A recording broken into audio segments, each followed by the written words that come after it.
Welcome everyone to the Earth Action Hub closing ceremony. And what an incredible 3 days it's been.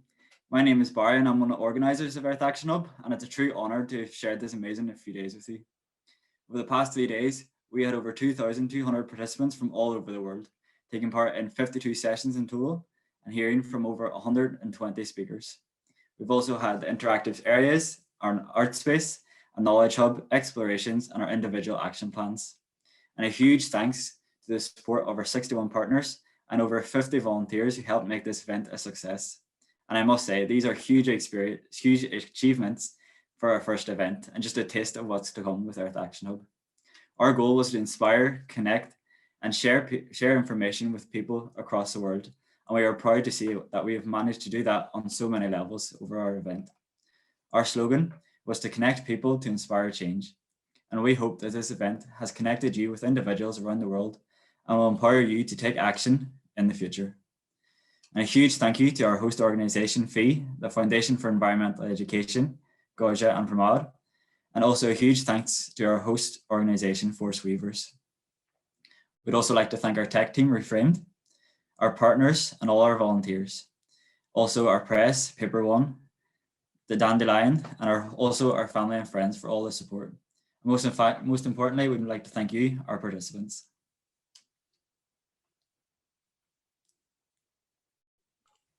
Thank you, Barry. It's awesome to see and also hear the numbers we got, because it was really impressive also for us from the team, as it's a new event and we are facing a new situation in the world with all the pandemics and everyone trying to connect, to keep working and sharing experiences. We are very, very happy with this result. And we are still absorbing, I guess, all the things that happened in the last 3 days. And to have an inspiring message for the future, we are very happy to have here with us 3 amazing speakers that will say a message to us so we can keep it in our hearts for keep acting after this event and in our personal lives. We'll welcome here Azul Schvartzman from Argentina, Liz Hoskin from the United Kingdom, and also Ashish Kothari from India, so to have messages from all around the world. I'll let Christina introduce them for you. So up first we have Azul Schvartzman. Azul is a Resilience Youth Fellow of the Global Race to Zero campaign and is from Argentina. She has studied environmental science at the University of Buenos Aires, where she is currently assistant teacher. She was part of the organizing committee for the Global Bridges, Building Bridges for Climate Action project, and is currently the research and policy coordinator at the NGO EcoHouse. So, the stage is yours. Hello, everyone. Thank you for the invitation. Thank you for having us. All the work you're doing is amazing. And I hope the words that I shared today, at least some of them stick with the people that are watching, and we can ignite a little fire in every heart and try to act all together and to work all together for these global problems that we're facing. So ever since I can remember, I have been interested in environmental issues. I spent all the summers of my childhood in Mar del Plata, which is a coastal city here in Argentina. During these summers with my family, I connected deeply with the sea and all the surrounding nature. Unfortunately, I also observed what human action does to these ecosystems. From individual action of someone throwing trash into the beach to the collective problem of climate change that showed me year by year the advance of the coastline, making entire beaches simply disappear. During my adolescence years, I also began to be interested in social issues. At age 16, I got involved with the student government of my school, and I was beginning my first steps in feminism. This was a time where I also began to reflect on how to associate my social activism with my love for the environment, with my desire to act on this issue. With this thought in my mind is that I enrolled to study environmental science. When I entered university, I had a very fixed idea of what humans had to do in the face of environmental problems. Luckily, during my years in college, I grew along my career, and by the end, I could clearly see how these two problematics that always interest me were intrinsically related. Environmental problems are social problems. Therefore, advocating for environmental justice is advocating for social justice. And I'm sure you're wondering, well, how can I be an agent of change and get involved in these issues? The answer is as complicated as it is simple. It's by getting started. We as young people have many barriers to our participation in different decision-making spheres. This is demonstrated when we compare the percentage of the population that we represent versus the percentage of, for example, legislative seats that we occupy. I know that the road can be tiring, hard, and difficult, especially for those young people who belong to historically marginalized groups. But the answer is to keep trying, to knock on doors, to organize your community, to raise your voice, and always have allies. Join other people. Perhaps alone, we will go fast, but together, we will go further. In 2019, I had the first opportunity to represent my country in an international event at the G20 Youth Summit. This event, while it was a holistic transformation and learning experience, also showed me a harsh reality that I hadn't really thought about before. Only a few of us, the privileged ones, have access to these decision-making spheres. This was repeated later in every international event I went to, making it even more clear during last COP. And it was from all of these experiences that I began to wonder what we could do to include more and more people in these spaces so that the voices of those most affected by climate change can be heard in first person and not via a third proxy. Because of this, during 2020, me and 20 people from Latin America, the Caribbean, and Europe worked on a project that sought exactly this, bringing unheard voices to the decision-making table.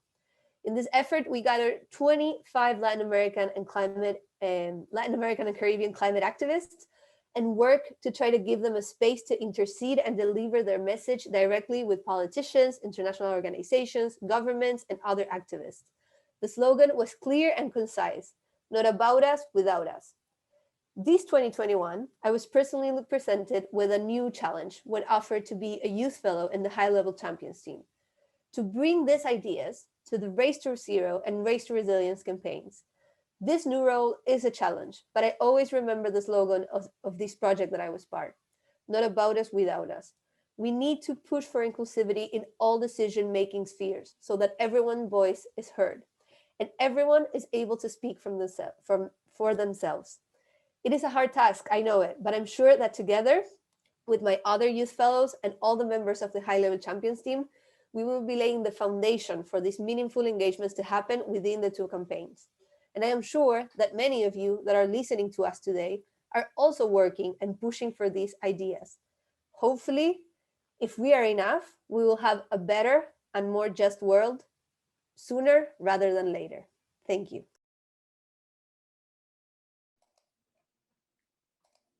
Wow, Azul, that was incredible, truly inspiring. And I like what you said there, together we are stronger. So our next speaker is Liz Hoskin. Liz is the co-founder and current director of the UK-based Gaia Foundation. And together with partners and Indigenous communities, Liz and the Gaia Foundation have developed a methodology for communities to revive their Indigenous knowledge and practices. So the stage is yours. Thank you so much. And it's wonderful to be with you all. And it's been wonderful to participate in some of these events. Congratulations. Really a wonderful initiative. And I would like to focus, I just love the name, Earth Action Hub. And I've been reflecting on this a lot as I prepared for today and reflecting on what I learned from Indigenous people way back from our Yilton Krenak, who was supposed to be with us today, who I met 30 years ago and was my first and continues to be an amazing teacher and mentor. And really the idea of earth action for me says volumes, because it's action as I see it and as I've learned from Indigenous people for and through and with Mother Earth. And what I've learned, and for me, what is really so important now for all of us who are called to heal the chaos, the pain, the suffering, the unraveling that's happening now, is to really center ourselves as earthlings, as earth beings.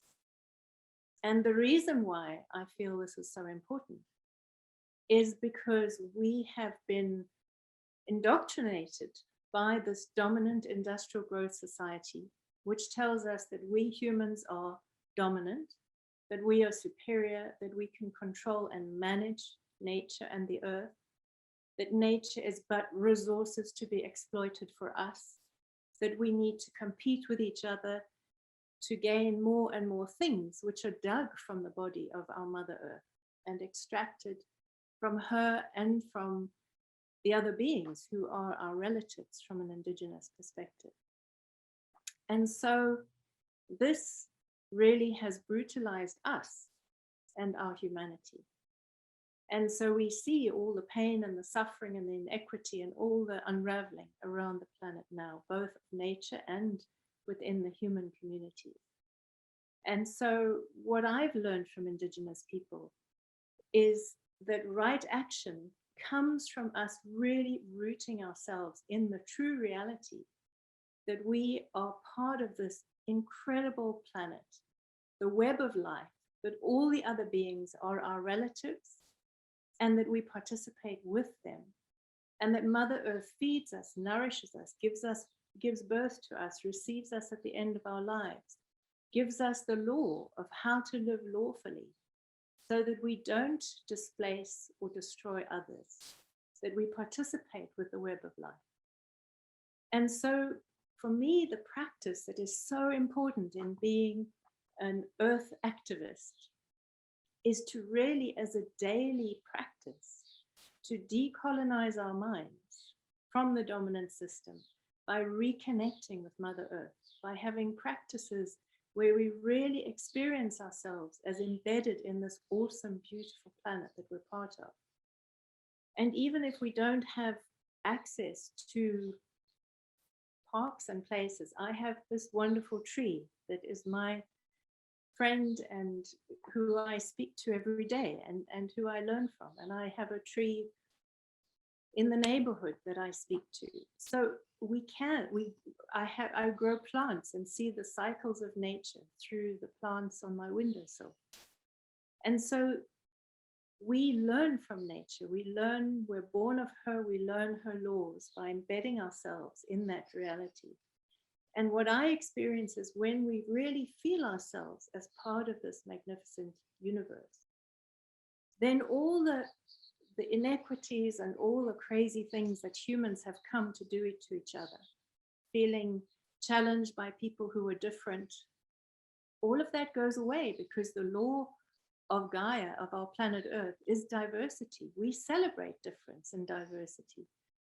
So my experience is the more we connect and deepen our relationship with Mother Earth, the more resilience and the more passion and compassion we have to really stand for life.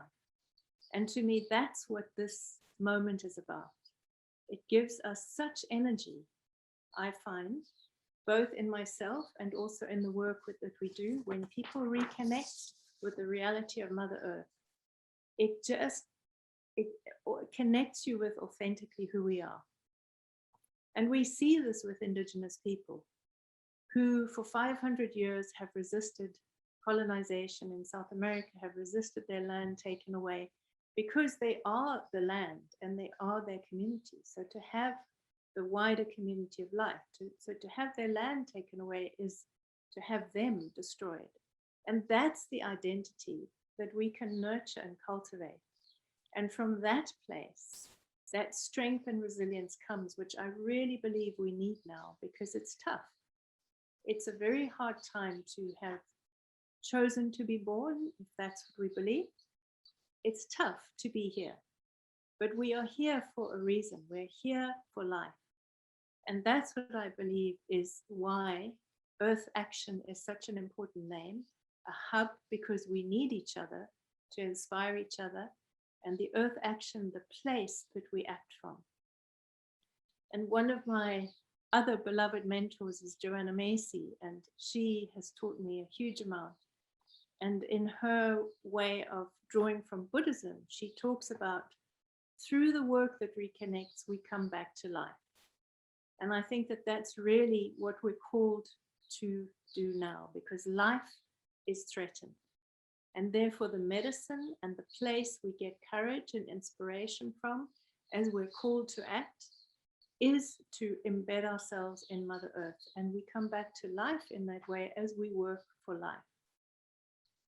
So that is my prayer and my hope, that more of us can really feel the passion, the love, and the compassion for all of life, for all humans in our human family, for justice, for our human family, and for our relatives in our larger family of life, and indeed for Mother Earth herself, who is the source of life, law, beauty, and harmony, which is what we are all fighting for. So, thank you very much for having me. Thank you very much for those words, Liz. It's really fantastic to hear your reflections on our name. And I couldn't agree more the importance of connecting with Earth to be able to appreciate and protect it.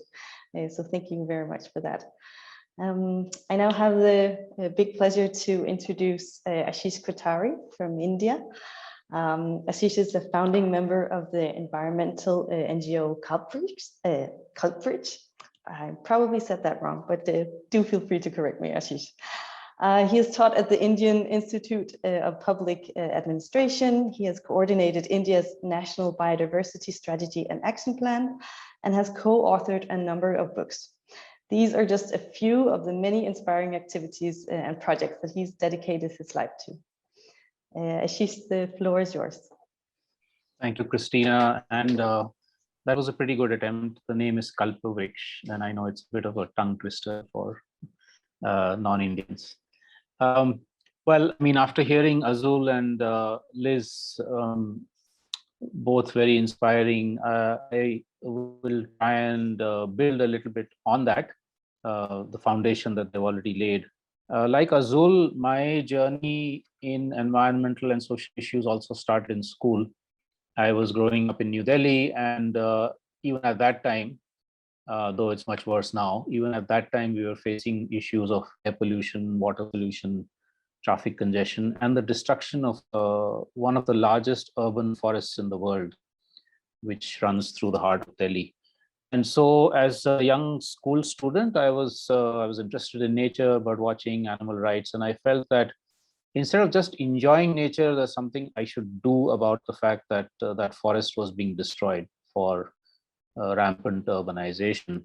And it was really out of that kind of a concern that my activism started in high school, and we formed this organization, Kalpavriksha, which is now 42 years old. And it's from some of those learnings and over the last few decades that I want to say a few things about what young people are already doing all over the earth, and what else and what more they can do. I think our journeys start as an individual, but they start as an individual within a collective. And so I would like to put both of these on the table. Now, as an individual, I think one of the things that we find absolutely important is to understand and unlearn. A lot of what we're learning in college, and certainly true in India, is probably true all over the world, is what the currently dominant system wants us to learn. As an example, all through school, I was told, oh, you are the one who should come first. You should beat all the other students, leave them behind. And your goal in life should be earning more money, becoming more famous, becoming powerful, XYZ, right? This is really exactly what the system is wanting, because then we basically just reinforce the current order. As against that, when I started getting in touch with a lot of local movements, grassroots movements, what they were telling me, and fortunately I also had parents and some teachers who were telling me this, that no, in fact, we are an individual which is part of a collective. If you take the Southern African word Ubuntu, for instance, it says, I am because we are. And if that is the case, then I have to move out of this individualistic, selfish thing and say, okay, how can all of my classmates move up in terms of their cultural, intellectual, spiritual growth, rather than just me? How is it that, for instance, we leave our decision making to politicians and bureaucrats? Why do we not claim power where we are? It's inherent in us that we have the power as a human being, as an individual, and as a collective. But then we have this, we've left it to a liberal form of democracy, which says politicians and bureaucrats will do everything for us. So how do we reclaim that? There's a lot of this kind of understanding and unlearning that needs to be done. Unlearning from what the system tells us, understanding from what progressive movements have been telling us for centuries. The connections, which in fact already Azul and Lisa talked about, the connections between the ecological crisis and the economic, political, cultural, social system. Understanding the roots in the ecological crisis, whether in capitalism or in state domination or in patriarchy, on racism and so on. And therefore, that when we look for solutions, how do we try and make them more holistic transformations? Along with the understanding and unlearning, I think also questioning our own lifestyles. I'm talking about people like us who live relatively, what should I say, comfortable in the modern sense lifestyles. The fact that we're on this call, for instance, means that we're already part of the privileged in the world, and that we are therefore using resources from all over the world. This laptop I'm talking through has been made by doing mining in many different parts of the world. If you're using a so-called smartphone, it probably comes from 40 different parts of the earth, and has displaced communities or destroyed wildlife somewhere or the other. This is not to say we should stop using everything, but can we become more conscious of our lifestyle choices, of our consumption choices? Can we cycle if we're only going for 5 miles or 5 kilometers rather than taking a motorized two-wheeler or a car? These are the sorts of questions that we also need to be asking ourselves as individuals, but also realizing that there's a limit to that. We can't simply be saying, okay, I will change my lifestyle and then everything will be fine. We know that there are things that only collectives can do. As an example, in my city in Pune, in India, I still cycle from home to work and back. It's not been possible in the last 1 year because of lockdown, but that I do. But every time I do it, my heart is in my mouth because it's so unsafe. The streets are unsafe. There are no cycle lanes. There's no safety for cyclists. I'm breathing in all kinds of pollution. I can't change that as an individual. I need a group or an organization, a people's movement, to put the pressure on the government and to create the systems by which a cyclist can actually be safe. Now, therefore, we need at least 2 kinds of collective action, I think, very important. And young people are doing this already. One is resistance. In India, Mahatma Gandhi gave us the term satyagraha, which means insistence on truth or speaking truth to power. We have to do that. We cannot keep silent. If there is injustice, we can't keep silent, even as an individual and especially as a collective. The young people who are speaking up for climate justice are doing exactly that. They are resisting, they are protesting, they are telling the system this is not okay. The second part of it is creating constructive alternatives. How do people meet their needs for food, for water, for energy, for gender justice, for governance, for health, for education, in ways that don't destroy the earth and in ways that don't create the kind of inequalities and injustices that we have. And we have thousands, hundreds of thousands of such alternatives all over the world. Let's understand them, let's be part of them, let's create our own as collectives in showing how in fact this can be done. And then telling the system, telling the government, telling whoever we want to tell, what you're doing is wrong, here are the alternatives, here's what actually is possible. We're not just talking up in the air. But talking about being up in the air, I think it's really important also that we combine having our feet on the ground with also flying. You know, I felt this over the last many decades that we keep getting told that don't daydream, it's a waste of time. But we must dream, we must visualize, we must envision, we must create, we must collectively think of what is the kind of society that we want. We must create those utopias in our mind, but because our feet are on the ground, we will find the pathways of actually achieving those utopias so that they don't remain only up in the sky. And so this act of deliberate dreaming and visioning, I think, is also very, very, very important. And the last thing I would say here is two last points. One is that let's see how we can always support the most marginalized sections of society, especially if we are in the privileged sections. That doesn't mean we represent them. Like Liz said, she's learned from indigenous people. She's not speaking as an indigenous or on behalf of indigenous peoples. Sometimes we make that mistake. She's absolutely right. We can learn from them. We can help amplify their voices. We can help enable them to have their voices in the forums where it's necessary. But that siding with and supporting the marginalized, and that includes the non-human, which Liz has so rightly emphasized, is something we should always be thinking of doing. And finally, never ever succumbing to the paralysis of pessimism. It's a hard world. Lots of things are going wrong. Things are collapsing around us. So I don't want to sound dreamy-eyed when I say this, but despite all that, there is hope, there is inspiration all around us, and there's a lot that we can do to set the world on the right path. Thank you. Thank you so much, Ashish Kothari. I wish I could sum up everything you just said, but you raised so many important points that I don't even know where to start. But I mean, I will take with me, especially the importance of collective efforts and of movements and the constructive alternatives and the resistance. And the last things you mentioned about dreaming and being hopeful and optimistic. I mean, these are also like core values of Earth Action Hub. I feel like we really wanted to find a positive space and where we can really inspire each other and keep going, even though the future might look a little dark in some areas.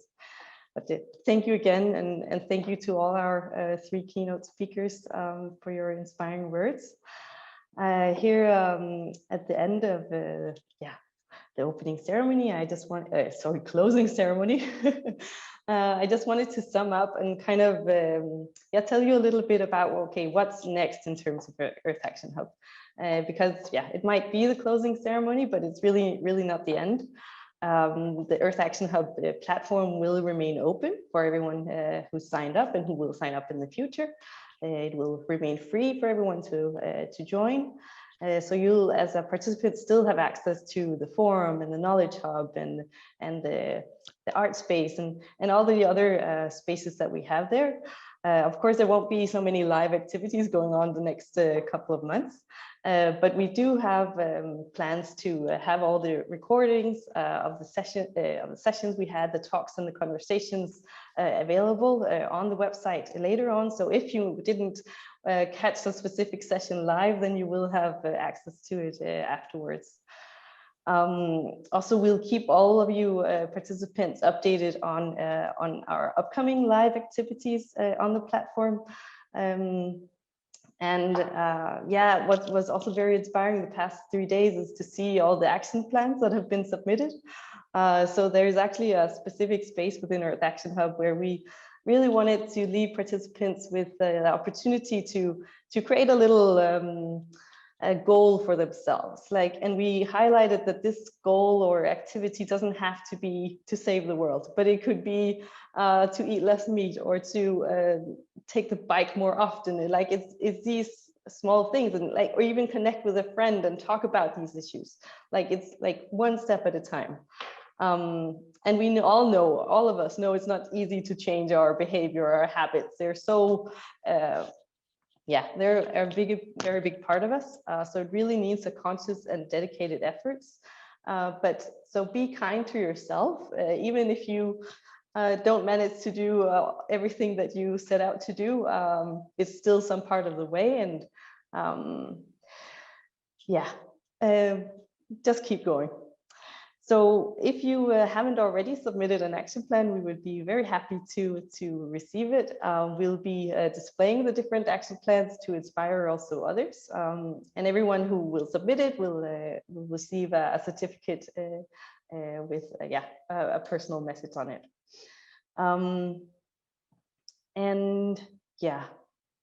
Also on this page, I just want to mention that we are planning to have some activities, some workshops around action plans. And if you're interested in something like this, also please let us know. We really feel strongly about Earth Action Hub being built together with you. So this was the very first event, but if there's something specific that you would like us to focus on, to develop, then please let us know. We will also send out a survey after this event where you can give your feedback. We've learned a lot in this process, and there's definitely things we can do better. Also some things we've done incredibly well already. But yeah, it is a learning process, and we keep on developing as we go along. Final thing for me is, of course, if you're also interested, we are all on social media, on Facebook, Twitter, Instagram. You can find us. So that's also a way to keep in contact, even though you might not be in a workshop together or discussing something in a conversation. I think that's it for me. I want to give a final word to my co-team at Earth Action Hub. To just close off this closing ceremony. And I would like to give the first word to Barry.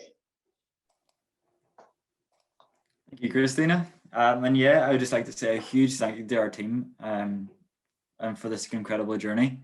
You know, our generation is growing up with the consequences of environmental problems being at the forefront of the media. But seeing such a global community coming together and thriving through the Earth Action Hub is truly inspiring. I'd also like to mention we are collecting funds to help Earth Action Hub move forward in the future and help us grow and help us support as many people as possible. So I'll put that in the chat below. And yeah, just a huge thank you to everyone, and hope you join us on our journey. I'd like to pass to Riza. Sure, thank you, Barry. It's a bit difficult to summarize how I'm feeling at the moment. But it's been such an incredible experience.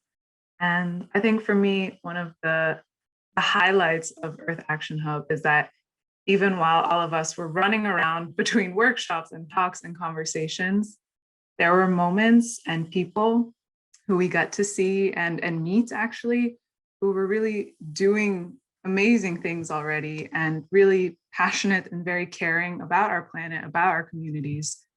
And it's those people who I think I would really like to thank for showing up, for being so positive, for doing the work. And of course, to my lovely team here, it's been wonderful. I don't know what I'm going to do without our almost daily meetings, but it's been really, really wonderful. And with that, I'll pass it to Jess. Thanks, Riza. Yeah, it's very difficult to sum up. I'm pretty speechless, to be honest, but all I know is that, you know, the past 6 months have been worth it. When I see maybe a comment for a conversation, or I hear feedback from a participant, it really makes it worth it. And all the muscles in my face ache because I've just been smiling so much this weekend.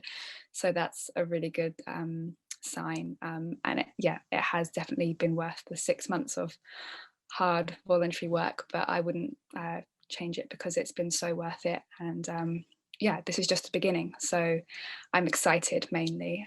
So thank you everyone who believed in Earth Action Hub as much as we did at the beginning. So thank you. I'll pass to Hannah.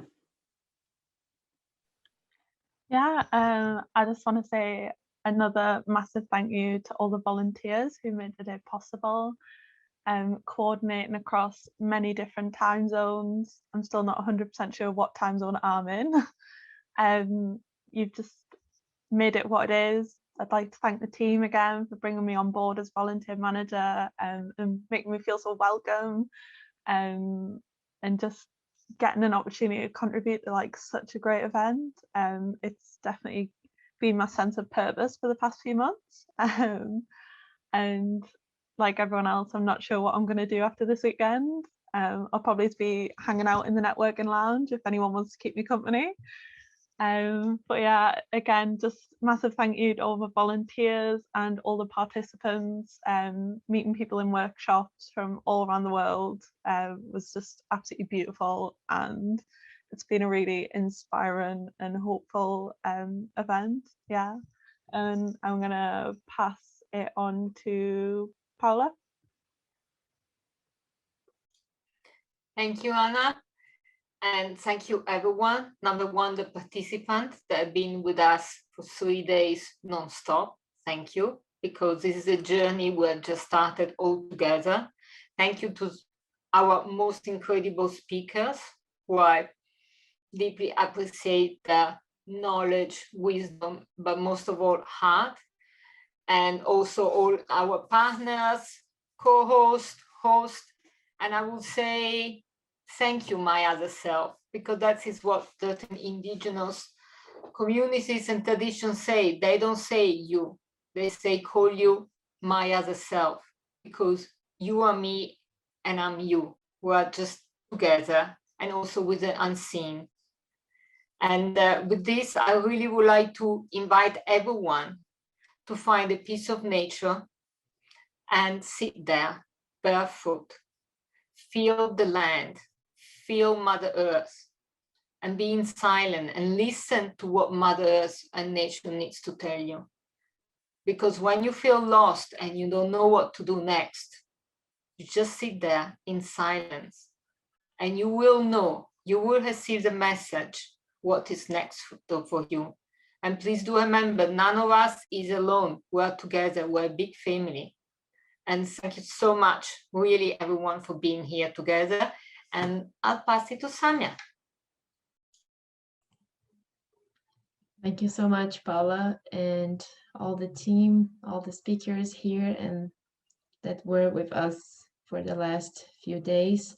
It's really, really hard to sum up everything, as the others were saying, because we are working on this project for a few days, months, weeks, many Zoom calls, and it's really a pleasure, and it's a sense of purpose to see all these amazing people together in the community. And Liz was talking earlier about the Earth Action Hub name, and Azul and Ashish for me were very inspiring in action, as all my colleagues from the team are also inspiring me to act.